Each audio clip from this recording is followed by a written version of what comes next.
Hello, beautiful people. Happy birthday to Hamlet ship again.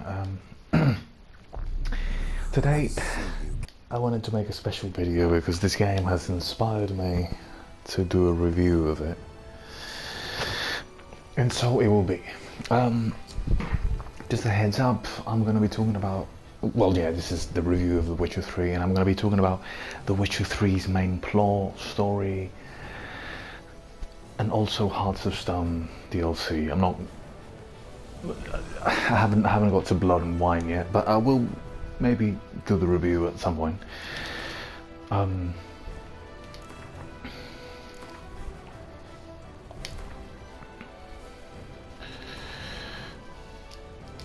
The footage that you're gonna see, it's basically just me starting a new story, but nothing apart from that.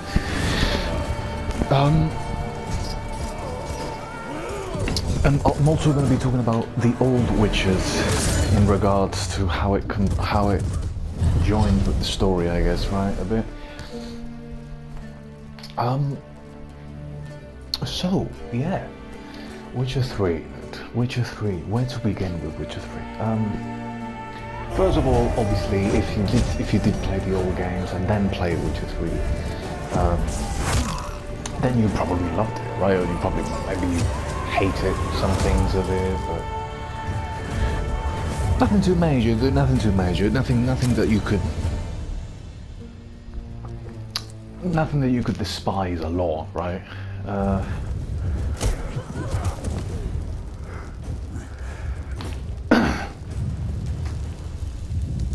Apart from that, yeah, because mainly I will talk about also the fact that let's just say that so many people just tried to play it when it came out without knowing stuff about the old Witches.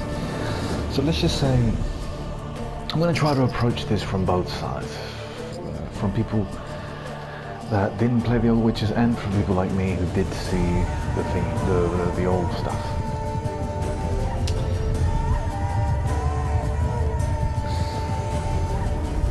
Of all the things you could say, you definitely could say that this definitely reached Game of the Year. But my question is, was it really put in Game of the Year because of the old fans or the new fans? Because definitely one thing I know is that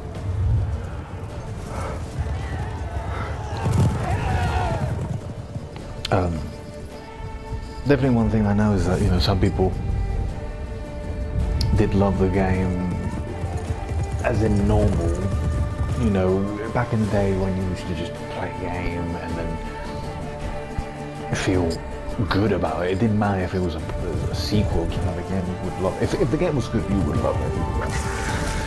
But unfortunately in this case, I would say for Witcher 3, you do have to fucking know stuff about the lore and shit, you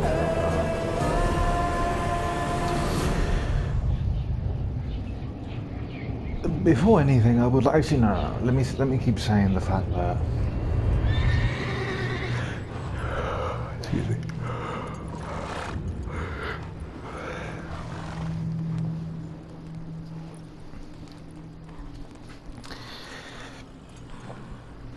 We could also start, yeah, from the beginning. Where does it take Witcher 3 from Witcher 2, right? So you start normal, you're in search of Yennefer, have all these dreams, all these objectives, but mostly you would know that you need to find Yennefer first, which Yennefer would be the woman you've been looking for all this time, you know, the woman that you lost your memory to as well.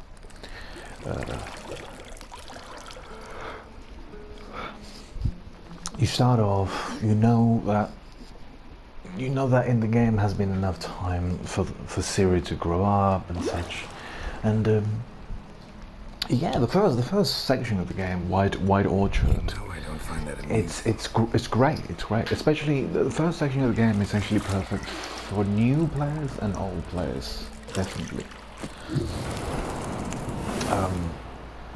Because it definitely teaches you, it tries to teach you about the mechanics of the game and so forth. Now, what about combat actually? Would you say combat is good? Would I say combat is good? I mean, you promised Ciri you'd train with her. At first glance, let me tell you, just like Geralt actually, at first glance the combat of Witcher 3 might seem like a bashing kind of Batman kind of combat. But it's not, and let me tell you why. It's a combination of Shadow of Mordor and a bit of Batman and something else as well. You know, with the signs and crafting, going with the magic and such.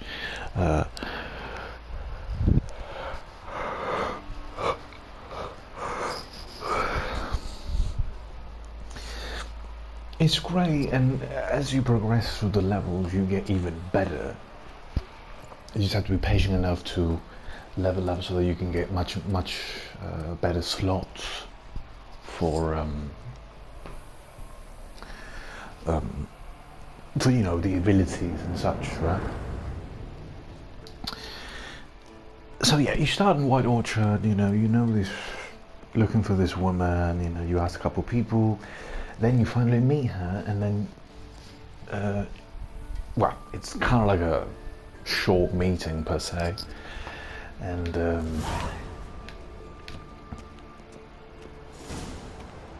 shit, Mountain Pass is beautiful as ever.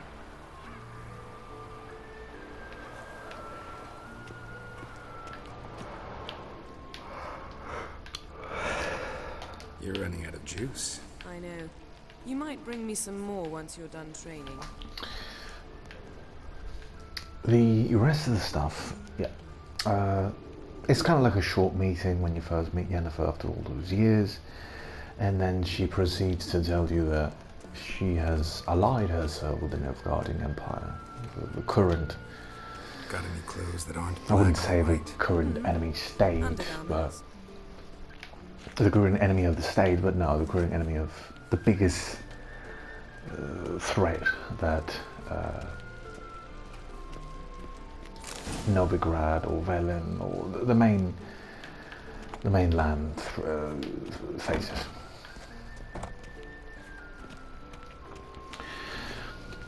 Then the Nilfgaardian Emperor asks you to go get your daughter and such, and well, you know, you realize that Ciri is the daughter of Emir, the Emperor of Nilfgaard. Old Witcher's fast asleep. Ciri's disappeared. And you know, from somewhere, there of the course. story kind of starts more properly. You know, you go to Velen, you go to Velen, which at that point is Velen's no man's land. You meet the Varan, you do the quest with the Varan, which is very, very interesting, with finding his family. And depending on how you Guess she prefers do practice to stuff, theory. you might just get different consequences. What? Time to wake up. Then master. after that you start getting more, and you go to Useless and Novigrad, so which sleep too. Triss is there waiting for you, Taking kinda. notes on ghouls and owl ghouls. Wanted to rest my eyes a bit. The story goes even deeper there, and then you meet a lot of characters of the law. You know, Dijkstra, the famous spy who once was the spy of Radovid V. No longer at present time, but dude, I mean, Dijkstra, I would say, Don't train I wish there would have been, there were a lot of quests with Dijkstra, but I wish there would have been even more quests She wants to practice. surrounding She'll get to surrounding him and the things he does. You know, after looking for Ciri in a lot of places, you Don't get mad at her. Why the you hell know, you end not? up in Skellig, Whippersnapper refuses and then to do you as start she's talking more told. to Yennefer I like that and about such. her. Fine. I suppose I'm partly to blame. You know, she This tells has you to a bit win. about her, what happened in between. You know, when they Killing lost, monsters because they is not both something to be lost taken lightly. their Ciri must memory. understand that. If she's to And as the story progresses, it's pretty good. I'll see Yeah. you below. Then you know you can reunite people to fight against the Wild Hunt. depending what people you got in Kai more in, it's going to be great. Personally, I love having Letha of Gullet fucking fighting beside me against the hunt. You bet your ass.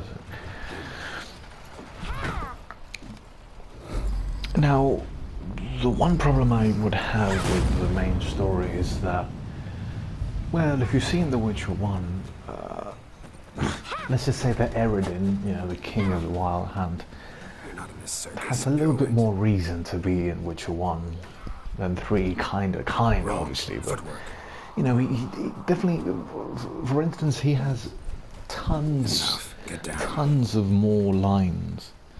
With a flip? Seriously, it just has tons of lines in the first one.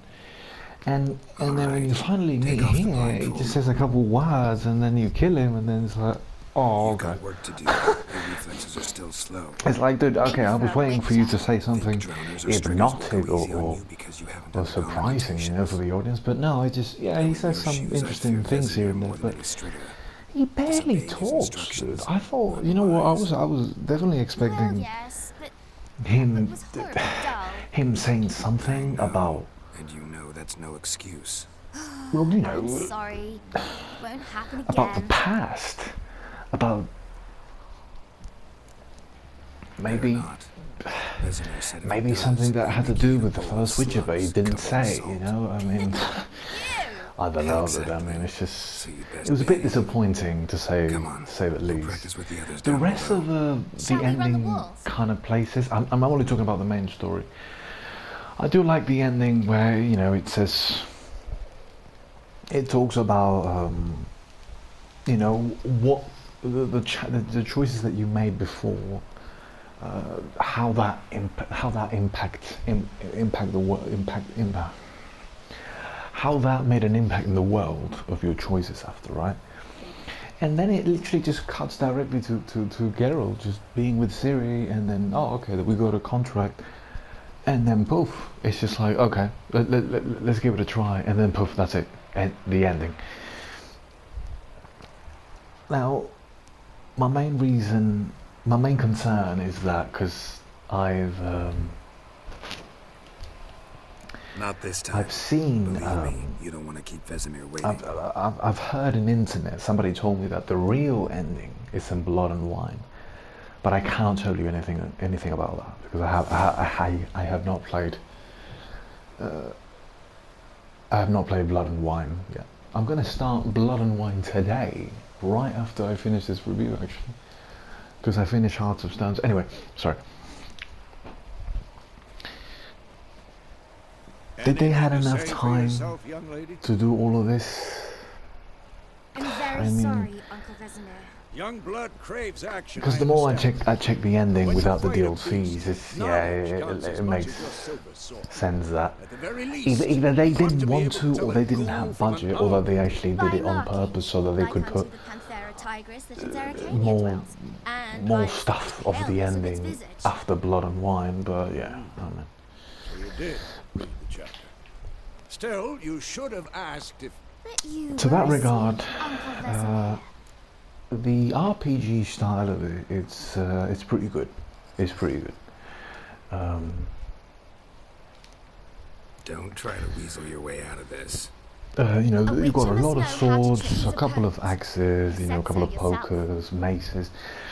Probably the one drawback is that you don't have as many axes and mazes as there are swords in the game, but you definitely got plenty of variety, and with the signs you can, and the armor, and if it's got slots, you know, you can devise if you're gonna do more of a defensive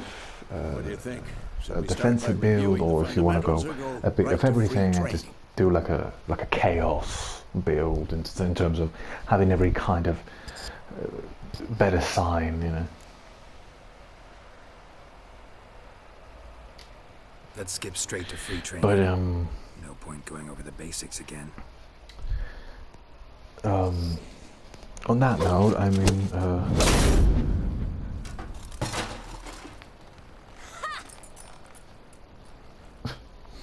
and to also say, forgot for a sec. You really showed him, kid. And yeah, the RPG element of you know, caring for your weapons, you know, taking care of your powers. She-devil.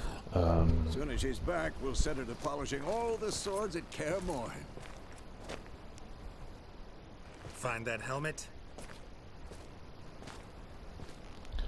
Excuse me. I had a problem with the connection. Siri? Sorry. Make sure to find every last blade for Yeah, you. all the elements to it is grey. You know, you can dodge, you can bolt over. You know, you've got your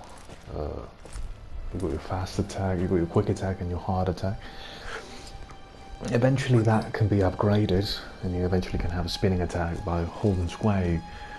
You do kind of like a spinning attack, but it's more like a like an advancing spinning attack. Let's just say that. And obviously, you know, with the size, you can upgrade it even better. And if I've heard correctly, in Blood and Wine, I'm going to be able to put whole mutations, right? But that's Blood and Wine. This is not what I'm talking about. Maybe if I could nitpick something, you know, dude, it would probably be. I remember at first I always didn't like Geralt's walking animation. I don't know, dude. It always seemed too weird. Dude. I don't know.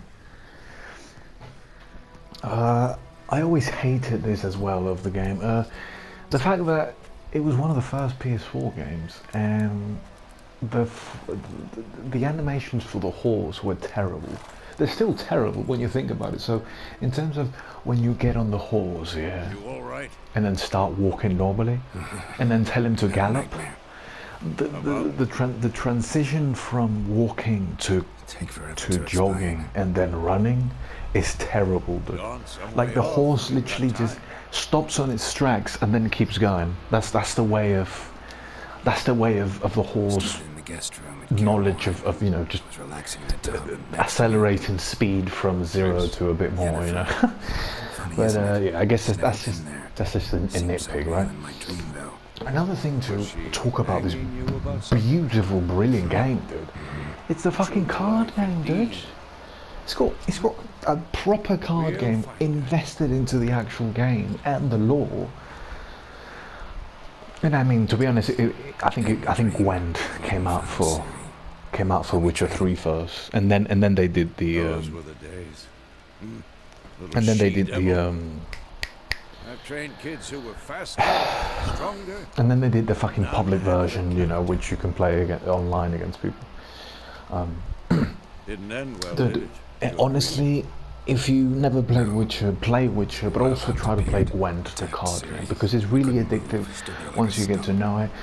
Little advice, probably watch a tutorial on YouTube, just to fucking get the best, just to fucking get the best out of your knowledge, because the tutorial that appears in Witcher 3 to explain to you what Gwent is terrible. It fucking shows you so much stuff in 2 seconds, and it's just like terrible. Just watch it in YouTube. There's like a fucking 12-minute tutorial video. It explains it all right. Nothing too complex or hard, you know. Wait.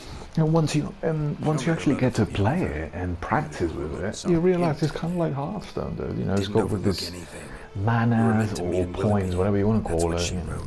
It's got spells, but instead of spells, they're called weather. You know, just Stop. at the same time, you know, it's just. Give me the letter. What was that? It does smell of lilac and gooseberries. We're gonna read it, I not think my sniff it. fucking. We must. I think my drawers just fell for a sec. Will it be near the Excuse me if you heard Nothing something. else to guide us. Because in the mic, it might have hurt. It might What's have this postscript? got the Still sound have weird you from in that. the corner?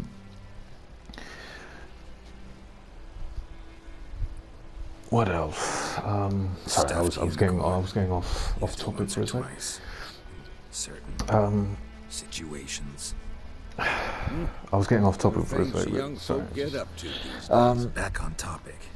How's it Yeah, look? How far behind Yennefer are we? It's a pretty good, 3 well days. placed Trail's fresh. card game in the It looks game. like it leads Seriously. towards the main And if you start playing it and you like it, trust me, you're gonna love it even more when you get to, you know, the DLCs, because you know in the DLCs there's even more people to Smell it. play against.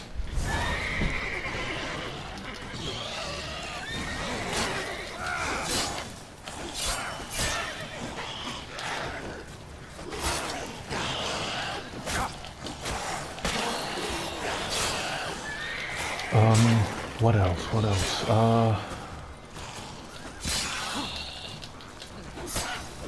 Yeah, I don't know. Okay, another kind of nitpick I always had with the game.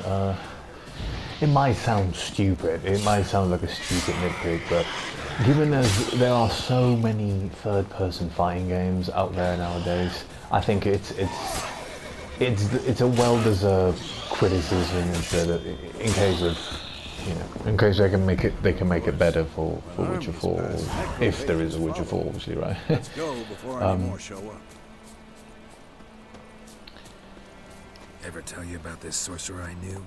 Couldn't stop talking about how useful they are as creatures. Because you Yeah. can So potions from when their blood. Geralt is attacking with the fast Because my attack, heathen rotting aka corpses may square, prevent epidemics. Did you know they eat the living? I remember I always hated at the beginning that the animation for him giving the fast attack always is kind of terrible. I mean, like what I'm trying to say is that because you know you get off your horse, you start attacking, and then.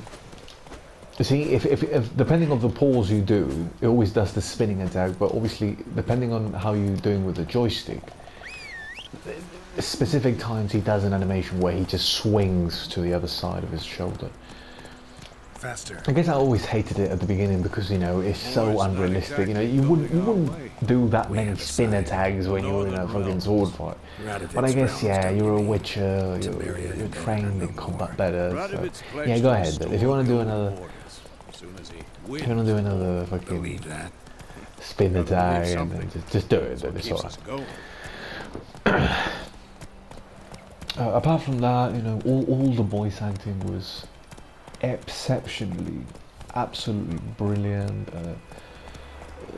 Triss, Yennefer, Ciri, Dandelion, Sultan, Geralt, of course, I mean, Vesemir. Okay, this is where we, like I said, obviously I'm going to talk about. I think I already said I'm going to talk about spoilers, but this is probably one thing that I 50-50 still, kind of like I agree with it, I don't agree with it. The way that Vesemir died at the end of the Hunt siege. Come on. I didn't. It was cool. It was deep enough so that you would say, "Oh shit, he died." Fuck. But I think he could have had more time. I think he could have had more screen time. That.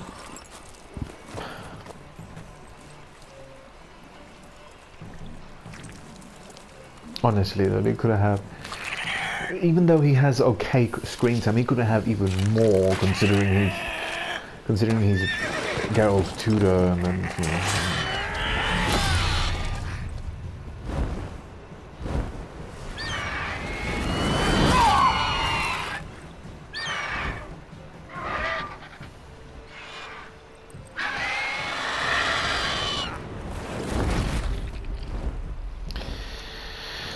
Yeah, they should have put him.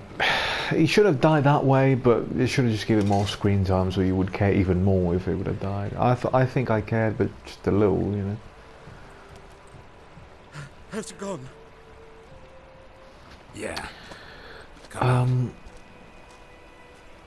The side quest as well. The side quest is some things that I spent hours and hours just exploring, you know, I was sure I'd end up like my man. seeing what kind of troubles people would have, you know. Your horse died quickly, but griffins like to toy. Of course, even the main story quests have some really interesting curses and stuff. Just like the Baron. The Baron was actually really important because it's when I realized how good the game was. even before I played it properly, like in the past couple of weeks.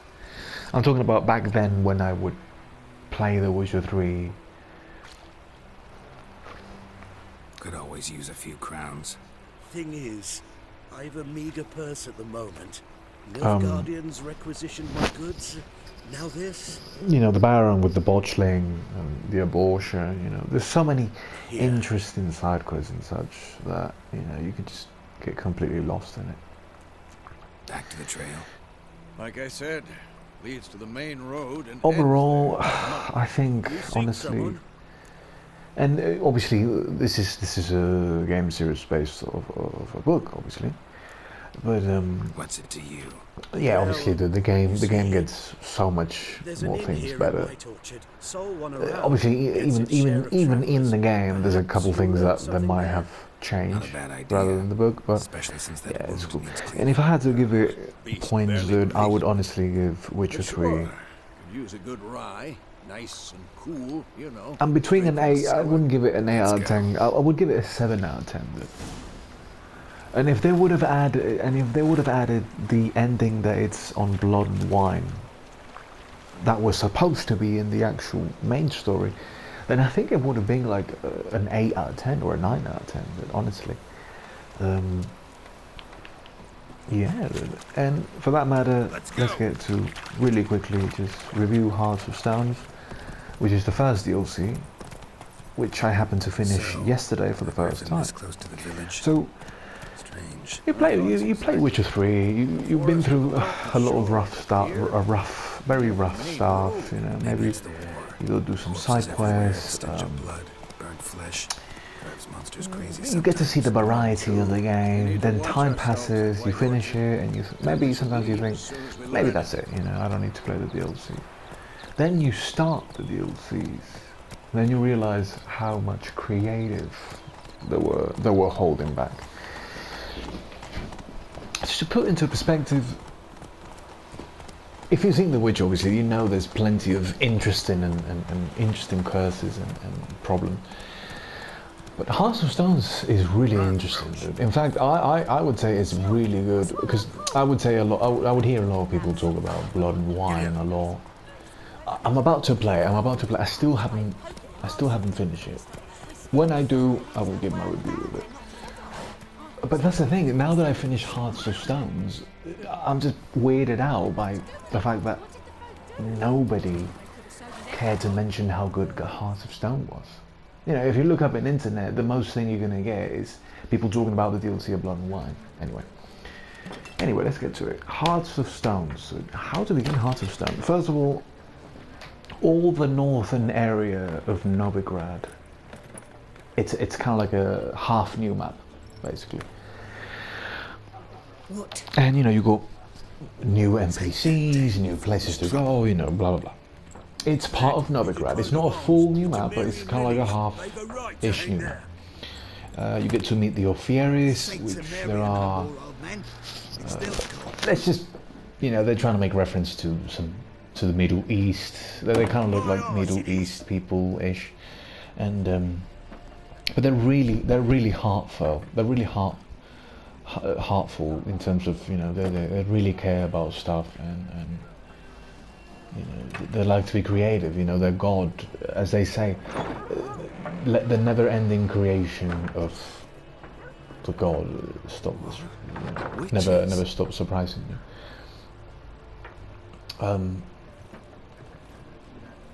I'll not drink with Weaverlaw's freaks.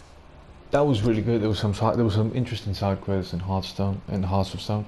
I wasn't able to complete all of the side quests Beg your pardon for those of the main folks. story and the Hearts of Stone, but I did a couple.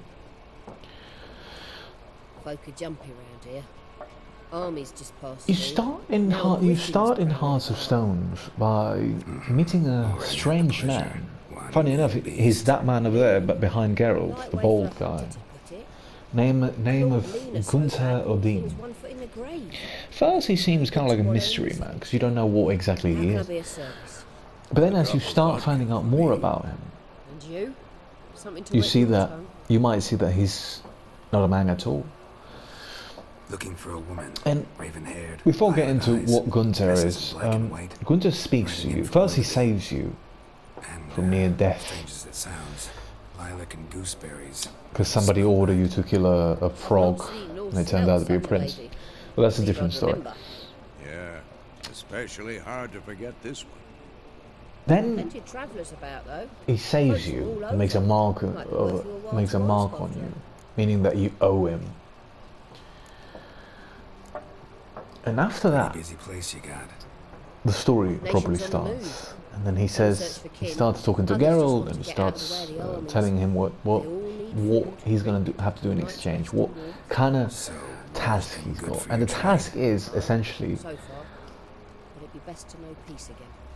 you need Times to like these never know grant what 3 tomorrow will wishes to a man named Olgierd von Everett. Sounds pretty simple at first, right? Grant him 3 wishes. What could possibly the man want, right? Then you meet the man itself, Olgierd von Everett. Used to be. And then you find out he's Seems a not beast of such a gentleness simple and man aldermen as you start a would collection, or go as to you the would Lord think. for help. Now the aldermen don't use He's the privy immortal. without asking the black one's He's permission an first. immortal man And with nothing to seems they lose, hang. nothing to fear, So no bored contract. as fuck. Shame. We might have done something, but not for free. At first, when you meet him, you think, when you meet him as he is, as Olgierd, you know, the kind of Thanks. selfish, arrogant he is, you think, what could I grant him that he could not get, you know, being as he's an immortal man, right? But then he starts telling you the wishes. First of all, which, yeah, come to say, the first wish is not easy at all. Then I'll ask He if tells I you can need for- to go Just meet his remember. brother We'd rather not draw any attention. and try to make him pass the time of his life. You hear? Okay, you think, okay, well, seems pretty easy enough, right? You know, go to the tavern, try to look for his brother, and you know, meet him a bit, you know, meet him as a person, and then ask him, then try to take him to a party, and then, you know, make the time of his life. Then you realise his brother's dead, and you're gonna have to take a ghost out, basically. So the ghost possesses Geralt. And essentially he uses you for his amusement, not in a bad way in terms of punishing Geralt, but just using his body as a vessel to enjoy the party, you know, to feel things as Geralt, even if it's not the brother himself, but to feel something nonetheless. Everything goes great. Everything starts going even crazier because party goes longer. And even if you succeed, it's surprising, to say the least. Then you come back to Olgierd, and he tells you the second wish. He wants Maxim Borozling house. Like, he literally asks you for a house. Like, I want this house, but he doesn't want it in the place that he is. He wants you to bring him a house. Which I always thought it was quite interesting when he said it. I was like, how the fuck am I going to bring a house? Long story short, you try to buy it at the auction house, but it might prove too expensive, or they might kick you out, depending on what information you misled or you mislead. Then the second option to get the house is preparing a heist, which was really interesting, actually, for me at least. And eventually you get betrayed by the guy who prepared the heist, tries to steal the house that you were going to get, and then you have to fight him. Finally you get the house. You give the house back to the immortal man. Then Olgierd explains to you that basically when he was royal, they were kind of his friends, and they tried to steal the house from them, you know. To say the least, right? To say the least. And he wanted the house from both of them, even though And we that say some peace and quiet. he, Out my face, freak. For your breath sours my beer. even though that he didn't care what would happen to the people. to anybody. In fact, the first time you meet Olgerd, he sends you on a task, on a simple task, which kill the frog. That's the frog you find out later that it turns out to be a prince, just like the actual legend would say. But when you go back and talk to Olgerd about what you just did, his reaction is nothing at all of what would you expect, right? Excuse me. When you talk to Olgerd, the first thing he says is that he knew exactly what he was sending you to. The other thing that he says is that he cursed the prince out of revenge. But he also tells you that at any point whatsoever, he was looking for repentance. Geralt of Rivia. Repenting himself. I'm looking for a woman. And he just said he sent you there just to make sure he kills him and he doesn't suffer anymore. But make sure he kills him nonetheless. And you keep thinking, how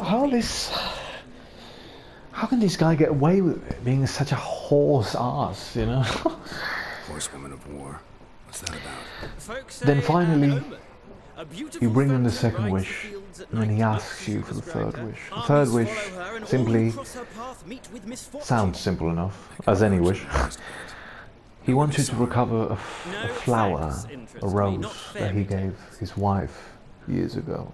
But he wants that exact rose.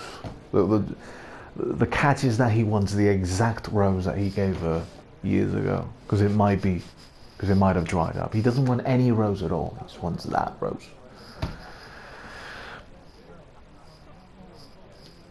And it just so happens that his wife had his rose in von Everett's mansion.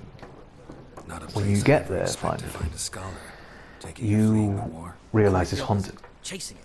I'm headed for the front. Tired of life. You have to fight a caretaker, which was essentially the butler when they were royal. The design of the caretaker, you know, the monster that you need to fight, that used to be the butler, is actually really interesting. In fact, they reminded me of Dark Souls. His design, you know, fucking hoodie, no face, very creepy outlines, you know. Interesting. We need somebody to describe war, what it's really like. Not colorful. And it was very interesting fighting him, dude, because it was really hard. It kind of reminded me of the Dark Souls. The way you had to fight him was that you had to dodge every attack of his, because every time he would hit you, he would recover health. So you just have to avoid him at all costs, and when you would see a long opening, just go after him. You meet some weird entities that try to help you in the process. After you beat the caretaker, you think it's all over, but it's just the beginning. No, and I don't have time to learn. You find out that his wife, Olgerd von Everett's wife, is none other than Iris von Everett. Iris von Everett, which, translating it, basically she's a famous painter in Novigrad around. You find out, you realise the wife is dead, and she's a resentful spirit that does not welcome uninvited guests.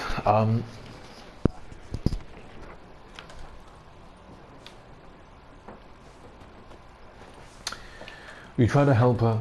You try to see all the memories of Olgerd and his wife. You see why he left her, kinda, because he wanted to be immortal. Then you realize that's about the time where Olgerd wanted to become immortal. And that's when he met Gunther Odin, which it just so happens that it's right here. It makes sense that at the beginning of the main story, he's there so that when you finish the story, because he helps you technically here, and then much later, you owe him, basically.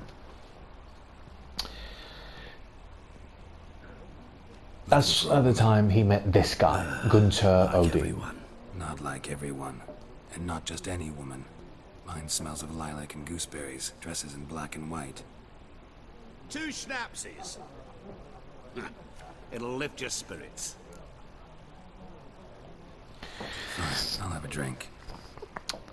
As you get deeper and deeper into Von Everett's mansion, you go through paintings. You go into the, you find out that there's also another world called the Painted World, which it kind of made a lot of sense to me, and it was brilliant because, you know, as they say in real life, you know, when they say a painter's soul is inscribed into the painting. That's how they took the inspiration to do it, like a painted world kind of, and it was really interesting, and it made sense. At last, you're able to talk to the wife or a spirit or so, and you know you can decide to leave the rose there or just take it. But if you take the rose, she will cease to exist. At the same time, you think maybe if I take the flowers, she'll be able to, you know, rest in peace. Or in any case, you take the flower, or at least I took the flower. I asked her if I could take the flower. And then I guess that's it. All 3 wishes done. You go back, Gunther finds you, he tells you to go to this temple of leveling to wait for Olgerd there, right?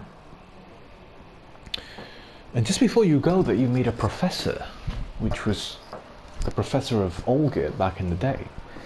And when you meet him, he seems kind of paranoid. Then he tells you, and the professor tells you about Gunther. And then he tells you what he really is. And it just so happens that Gunther, apparently, it's evil, impersonated. But I wouldn't call it just that. It's not just evil impersonated, it's every type of evil that you could think of. Vice, selfishness, Runs into a very patient butcher. torturing, blasphemy, every type of evil that you could possibly think, that is Gunther Odin. The professor tells you that one way of beating him is at its own game, because apparently nobody could kill him. If you would find out more about him, then you would be either dead or suffer the rest of your life. None of your business. Yes. At last, As a vagrant, the last encounter in Hearts of Stones. You go to this temple of leveling. Before you appeared, You face Olgerd, give him the flower. He doubts for a second, but in the end he understands. It's his flower, it's the wife's flower. You can tell him all sorts of things, but the thing I decided to tell him was the rose was kind of like a symbol of departure. And so she said herself. The wife said to me as well. I'm not omniscient. I'm leaving you this flower because I want to forget him. I want to forget him forever. And we men of the road must stick together. Perhaps one day Olgerd, unfortunately, understands. And then Gunther appears, fulfilling all the 3 wishes. He lets know Olgerd that it's done. The contract is done. Now he's going to suffer for eternity. At that point, it's a very, very interesting choice for me at that point, because at that point, when Gunther starts getting closer to Olgerd, and you got one of those choices, time limit choices, you really think for a second that, should I save an immortal man full of rage, regret, full of no fear, full of boredness? He might destroy a lot of people in the future if I leave him. Or should I face evil itself? And that was the main question I asked myself. In the end, if you compare both aspects,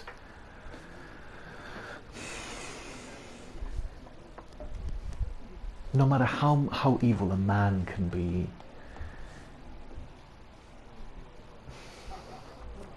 he can change. And that's what I thought.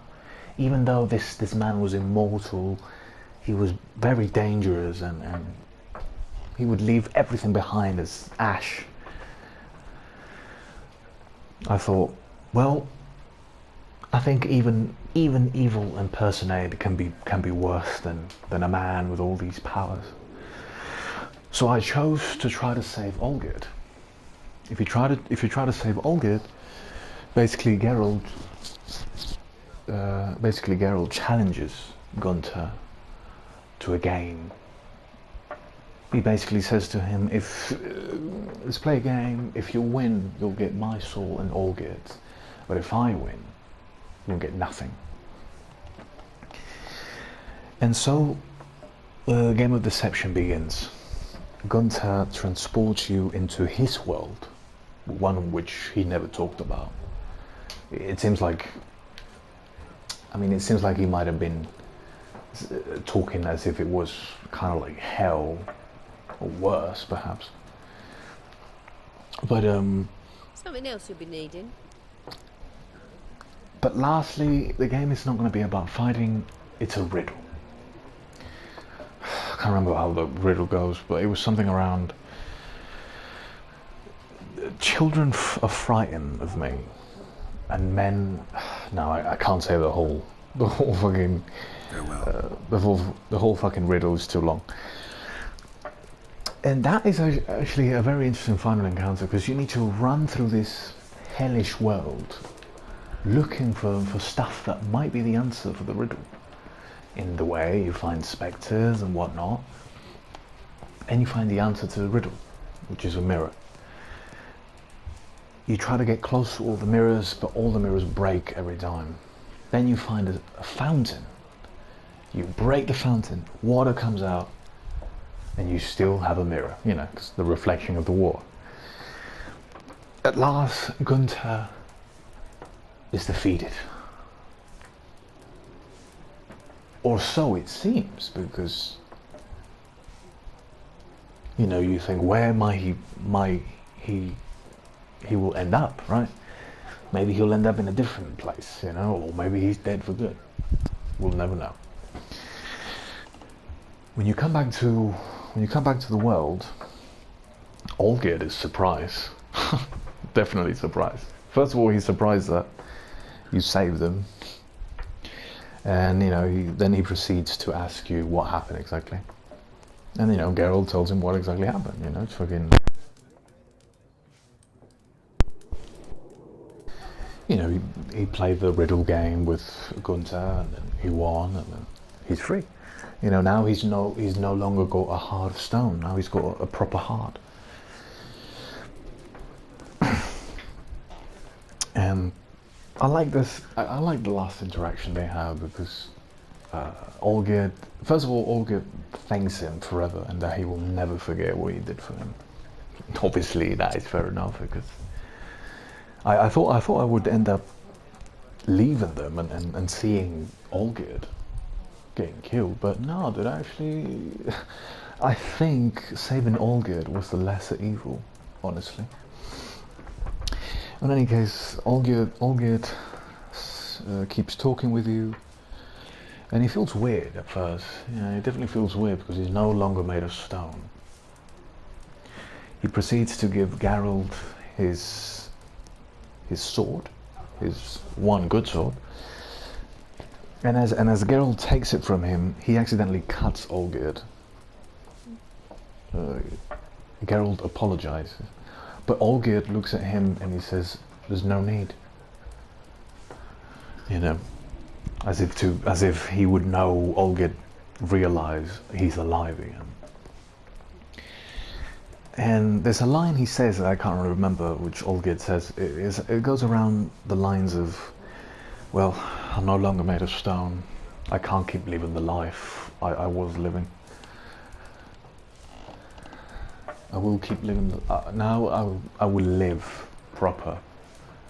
You know. Then he leaves. And that's the end of Hearts of Stone. At least the ending I took. I would definitely say Hearts of Stone deserves a 9 out of 10, dude. I would give it a 10. I would love to give it a 10 out of 10, but it's just, for me to give it a 10 out of 10, it would, the DLC would have to be even longer, but it's not. It's relatively long considering, but yeah. And that, beautiful people, that is it for my review of Witcher 3. I hope you liked it. If you like this video, comment, like, subscribe, follow the memes. I'll be submitting this video also in my YouTube account so that it's there forever. And yeah, just a quick shout out to the people that made Witcher 3 and all the Witchers, because they did wonderfully and such. And before I go, I'd like to make a quick note, which is regarding how much lore-wise would affect the game if, you know, you wouldn't know stuff about the lore. And what I'm about to tell you is basically this: if you have played Witcher 3 and you haven't played the other Witchers and you don't like it, then I would definitely recommend you do the same thing I did. Unfortunately, I don't have a proper PC to play the old Witchers, and I don't have an Xbox either, so I decided to watch all the cutscenes from the old Witcher games. It might sound a bit annoying when I say it because you're just watching cutscenes of the game, but trust me when I say this, when you finish both Witchers watching the cutscenes, I can tell you you're going to know a lot more by the time you get to Witcher 3, and it's going to be much more interesting, dude. Much more interesting. Yeah, that is pretty much it, beautiful people. Yeah, so I guess finally that I have played The Witcher and finished it, almost. I still need to play Blood and Wine. Yeah, I love this game so much that it inspired me to do a review of it, honestly. Apart from that,